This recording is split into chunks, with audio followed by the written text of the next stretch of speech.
Hola, ¿qué tal? Muy buenas noches. Bienvenidos a un nuevo programa de Cosechas y Negocios y bienvenido también el señor Cristian Mira. Hola, Emiliano, ¿cómo estás? Como 2 semanas. Como 2 semanas, ya nos habíamos olvidado sí. en qué estábamos. Te olvidaste vos, yo estuve acá trabajando. Firme, muy bien, Bueno, siempre. después de este pase de facturas obligado, mutuo, ¿no? Sí, había que hacerlo. ¿Cómo va eso? ¿Bien? Bien, muy bien. Fue un viaje muy interesante en Estados Unidos, en el Farm Progress Show. También visitando los laboratorios de Monsanto. Bueno, ver que en Estados Unidos hay optimismo sobre el futuro de la agricultura, y eso también me parece que es bueno para Argentina, porque en Argentina también lo hay, a pesar de las dificultades del presente, de los malentendidos políticos, pero lo que se ve claramente es que hay un mundo que demanda alimentos y que es una tendencia que va a seguir en los próximos años. Nada hace pensar que Argentina va a perder el lugar que tiene en la provisión, ¿no? No, siempre y cuando no quede afuera de todos los avances tecnológicos, ¿no? Que bien. Son realmente notables, son impresionantes. Bueno, así que bueno, bienvenido. Bueno, muchas gracias. Vamos a hablar también, al margen de la situación en la Argentina, en el campo agrícola y los avances, y si los incorpora o no. Me imagino el tema de patentes también estará ahí presente, de la situación de la infraestructura, de la logística y del transporte de esos granos, ¿no? Y cuando hablamos de granos en Argentina, más allá de los buques oceánicos, tenemos que hablar de la hidrovía. Claro. La hidrovía porque más al norte de Rosario, de la zona de San Lorenzo, San Martín y demás, baja la soja del norte argentino, que se extendió la frontera, ¿no? Y hay un volumen importante, pero también de Paraguay y de Bolivia. Paraguay que ronda los 6 millones de toneladas, ¿no? Y en aumento.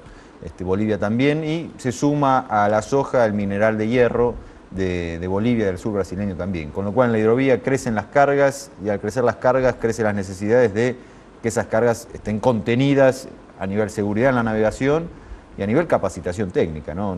Es como cuando vemos un accidente en una autopista con un camión que se hace énfasis o un colectivero de línea de larga distancia, ¿no? Claro. Que no duermen y demás. Bueno, en la hidrovía es lo mismo, lo que pasa es que no está a la vista de todos, ¿no? ¿Y hoy qué está ocurriendo? ¿Falta capacitación? Pasó un incidente serio, hacía mucho tiempo que no sucedía un choque entre un convoy de barcazas que bajaba y un buque petrolero argentino que subía, que iba aguas arriba, ¿no? Del Paraná estamos hablando. Estamos hablando del Alto Paraná, bien al norte, no sé si era, no me acuerdo si era Río Paraguay a esa altura, pero eso dejó en evidencia una situación de asimetría permanente que se da en la hidrovía a nivel capacitación, a nivel educación de los tripulantes entre el pabellón argentino y la bandera paraguaya, que es la que ostenta el 95 o alrededor del 95% de los remolcadores y de lo que navega en la hidrovía, ¿no? Así que vamos a tocar ese temita. Bueno, y hemos invitado para hablar de este tema. Fernando Morales es el secretario de la Liga Naval, nos va a instruir un poquito en el tema de marina mercante, capacitación. Y bueno, mencionábamos el tema de la producción agropecuaria, y un capítulo clave es la presión impositiva, ¿no? Digamos, en términos nominales es una presión alta, el impuesto más distorsivo es el de las retenciones, pero en los últimos años se dio otro fenómeno. El gobierno incrementó sus requerimientos para en cuanto a trámites, ¿no? Todos los trámites que tienen que cumplir los productores, desde declarar su producción, informar a la autoridad fiscal sobre el transporte de granos, y cada vez más aparecen nuevos requisitos. En algunos casos, o sea, si el objetivo es loable en cuanto a tratar de terminar con la evasión impositiva, eso es positivo, pero ocurre que muchas veces estas reglas no son transparentes, no son claras para todos, y se incurre en una burocracia gigantesca que, en vez de beneficiar a la producción, la castiga. Sí. Así que, bueno, hemos invitado al tributarista, al contador Héctor Tristán, especialista en temas impositivos del agro, a quien le vamos a preguntar, bueno, cuáles son las últimas novedades en materia de impuestos y producción agropecuaria. Perfecto. Vamos a hacer un pequeño corte y enseguida volvemos. Estamos en Cosechas y Negocios ahora con Héctor Tristán, tributarista, especialista en temas impositivos del agro. Héctor, buenas noches, gracias por estar con nosotros. Al contrario, gracias, Cristian. Bueno, Héctor, hoy, ¿cuáles son los problemas que tienen los productores agropecuarios en relación con los impuestos? ¿Es por la presión impositiva o por la cantidad de trámites que tienen que hacer para cumplir con las normas? Yo te diría que en ese orden. Porque cuando hablamos de presión impositiva, muchas veces, digamos, podría alguien del gobierno decirnos que si se compara la presión tributaria formal argentina respecto a otros países del mundo, se diría que los guarismos se parecen. Pero cuando a eso lo descomponemos y medimos la presión real, porque una cosa es la recaudación sobre el Producto Bruto y otra es, como hay un porcentaje importante de evasión, los que pagan más que el cálculo de recaudación sobre producto. Por lo tanto, yo te diría que la presión real está en términos de 15 o 20% más que la formal. Por otro lado, yo te oí en la introducción, otro de los temas que son muy preocupantes es la superposición de obligaciones que se originan en regímenes provinciales, porque recordemos que los impuestos a los sellos, ingresos brutos, incluso ciertas obligaciones como el transporte, que debería estar unificado a nivel nacional. Y sin embargo, por un lado, en el caso de granos tenemos la carta de porte como documento oficial, pero para la provincia de Buenos Aires hay que tramitar el COTE, el Código de Operación de Transporte. ¿Y en ese caso los dos niveles piden lo mismo? Exactamente. Y tienen en el fondo la misma finalidad. Uno debería pensar, mejor dicho, recomendar que hubiese una base de datos única a nivel nacional donde cualquier organismo de las 23 provincias y el Estado Nacional pudiesen consultar, por ejemplo, el traslado de bienes, en este caso de granos. Y sin embargo hay obligaciones superpuestas. El otro tema que pesa en la presión fiscal y que suena inadmisible a esta altura de los acontecimientos es la prohibición o el impedimento de ajustar por inflación los resultados impositivos. Entonces, cuando vos tenés un nivel de inflación más o menos entre 20 y el 30%, no poder indexar es... Claro. Estás grabando el capital, no estás grabando la capacidad contributiva genuina del contribuyente. Cuando la economía, de hecho, reconoce esa indexación. Absolutamente, digamos, si bien para nada soy especialista, una vez oyéndolo a Moyano decía la indexación del supermercado, digamos. Esto es una indexación real que Héctor, todos convivimos. La AFIP últimamente está sacando una serie de resoluciones tendientes a la informatización de los trámites. Por ejemplo, recientemente en cuanto a exportaciones, la tramitación de los reintegros se empezó a hacer vía electrónica. ¿Esto es puro anuncio o realmente en la realidad se nota más agilidad?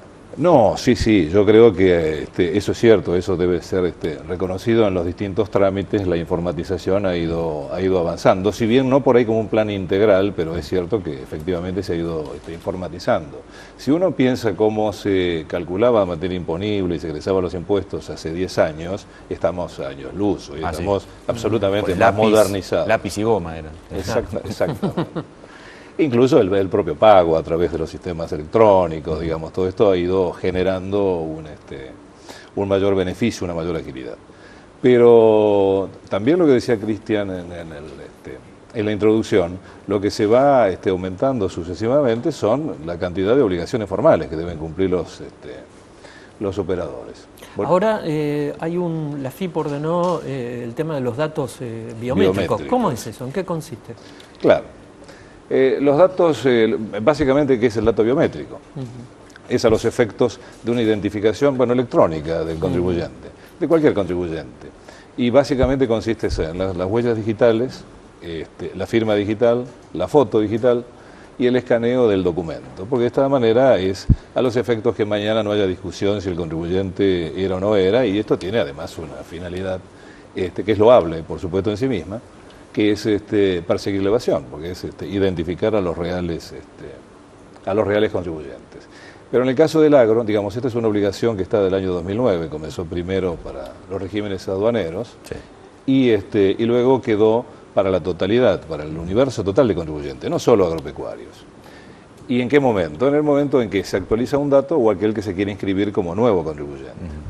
Pero lo que vos mencionás es, el fisco hace pocos días publicó una nueva norma, la 3163, esto sí, afectando de esta obligación general, ahora poniéndole fecha a los operadores agropecuarios. Y le ha fijado un plazo que vence el 26 de octubre. Y creo que esto es importante, recomendar cumplir con esta obligación por las consecuencias que tiene. El alcance es el que mencionamos. ¿Cuáles son los obligados? Son los que tramitan cartas de porte, que debemos recordar que son los productores agropecuarios y todos aquellos inscriptos como operadores con plantas de acopio en el registro único de ONCA, o ex-ONCA o IMINAGRE, por un lado. Y por el otro lado, todos aquellos que son operadores inscriptos como tales en el registro fiscal de operadores de granos, que va desde el productor, el corredor, el acopiador, canjeadores y el rubro otros. Y esta obligación, que tiene vencimiento el 26 de octubre, tiene, como no podría ser de otra manera, sanciones. ¿Cuáles son ellas? En el caso de los que están en el registro y no cumplan al 26 de octubre, serán suspendidos. Del registro. Del registro. Y recordemos que la suspensión es una sanción a un incumplimiento formal, pero es por 60 días. A los 60 días, si no se subsana el incumplimiento, implica la baja del registro, con las consecuencias que todos conocemos. Claro, porque eso ha traído muchos problemas, ¿no? Y son muy severas, porque incluso eso tiene otra discusión de fondo, que hoy no nos alcanzaría el tiempo, que es si el registro, la inclusión o la exclusión del registro es o no una sanción. Porque pensemos hoy que no estar en el registro, porque uno eligió no estar o porque fue excluido del registro, primero sufre la retención del 100% del IVA, sin tener la devolución, en el caso del productor, del 7%, que es la devolución sistemática o sistémica. Tiene una retención agravada del 15% del impuesto a las ganancias. Solamente puede, en principio, comprar 50 cartas de porte. No importa el predio, el volumen, la producción. Y si no, tiene que hacer un trámite en la dependencia que dura alrededor de 60 días, etcétera, etcétera. Además hay una cantidad de impedimentos para los que le compran a los que no están incluidos en el registro, que en la práctica, además de razones de tipo comercial, que en la práctica hace que ese productor no pueda operar. Por lo tanto, yo creo, más allá que el Tribunal Fiscal ha dicho que la exclusión del registro no es una sanción, yo creo que es claramente una sanción indirecta. Héctor, quería consultarte a nivel de este tipo de trámites e informaciones que tiene que dar el productor como sujeto obligado, ¿no? Mencionabas, ¿lo alcanzó la resolución de la UIF, de la Unidad de Información Financiera, los productores agropecuarios, los grandes productores? No, no son sujetos obligados por sí. Lo que sí son los determinados obligados que intervienen en la cadena. Bancos, por ejemplo. Ah, sí, bueno, el sujeto obligado es el banco. Claro. Sí, sí. Y puede... No, el productor es, digamos, el productor agropecuario podría ser como cualquiera de nosotros que realice una operación. Claro. Que, de acuerdo a la normativa, para el sujeto obligado revista algún carácter inusual y entonces tiene que generar lo que se llama un ROS, que es el reporte de operaciones sospechosas, y que luego implica una investigación penal sobre esa operación. Pero no han sido en este caso sujetos obligados. Bueno. Sí son sujetos a supervisión, pero eso nos cabe a cualquiera de los... A cualquiera de los mortales. Claro, cualquiera, exactamente, que habitemos en este país. Doctor, se habla mucho de la posibilidad de reemplazar retenciones, o sea, como proyecto, no como realidad, por ganancias. ¿Vos crees que es posible eso? Es decir, pagar retenciones como anticipo de ganancias. Te lo pregunto como estructura impositiva. ¿Se puede llegar a aplicar o es muy engorroso? Yo creo que teóricamente suena bien, digamos, porque si partimos de todo lo que se ha dicho respecto a retenciones, que no lo vamos a repetir, el impuesto a las retenciones es un impuesto primero regresivo, porque como no va a la capacidad contributiva, sino que corta el precio, lo que hace va en contra de la eficiencia, del uso de tierras, no importa, digamos, castiga al eficiente o al ineficiente, corta el precio y Ahora, reemplazarlo por el impuesto a las ganancias es muy difícil que el fisco te admita, porque tiene una recaudación sencilla, como es toda la exportación. Esperan en el puerto. Y que esto se disperse a que lo determine en forma voluntaria todos los contribuyentes es un poco difícil. Ahí existen otras teorías. Por ejemplo, no recuerdo ahora, es un economista, pero muy interesante, un economista americano del año 1898, donde él había desarrollado un trabajo muy extenso que hablaba del progreso a la miseria y trataba, americano, digo, ¿no?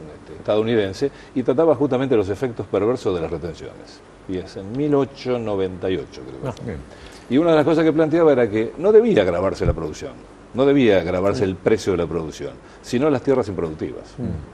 Porque eso obligaba a que las tierras improductivas se incorporaran al circuito, mejorase la oferta de tierras, redujera el costo del arrendamiento y esto generase un beneficio. Una teoría de avanzada que todavía no llegó a... ¿no? Sí, hay que estudiarla. Hay que estudiarla. Sí, Lo que pasa es que no se consigue en digital, en internet.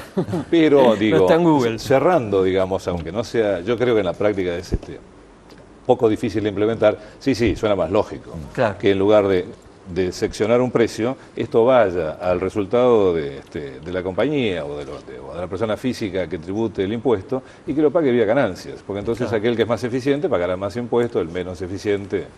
Pero creo que eso es un poco difícil que se implemente, al menos en el corto plazo. Bueno, Héctor, te agradecemos mucho por estar con nosotros. Les agradezco a ustedes. Pequeño corte, hacemos un corte y ya volvemos.